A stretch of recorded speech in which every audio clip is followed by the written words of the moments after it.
Actually, a lot of friendly people, good environment, some good questions at the press conference.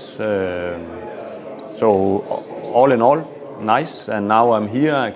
It's the first time I actually watch out to the Olympic Stadium. And after I saw some videos, but this is the first time live. And after it's been renovated, so beautiful.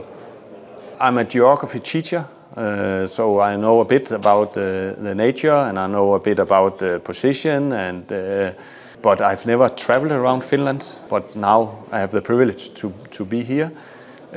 Finland is the country with the 1,000 lakes. That's how we talk about it in Denmark. You're always getting a lot of points in the Eurovision Song Contest. My kids actually have a favorite song, Cha Cha Cha.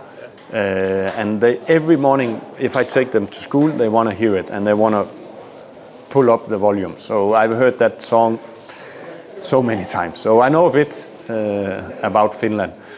And of course also the talks with Aki and many of the other staffs, I get a good impression of the Finnish mentality. Culture-wise, some, without too much. Football-wise, it's already started to accelerate. I've been a coach in Denmark where there have been some Finnish players. I have now been in a Bundesliga where there are some Finnish players also. So I know some, and I'll be even stronger.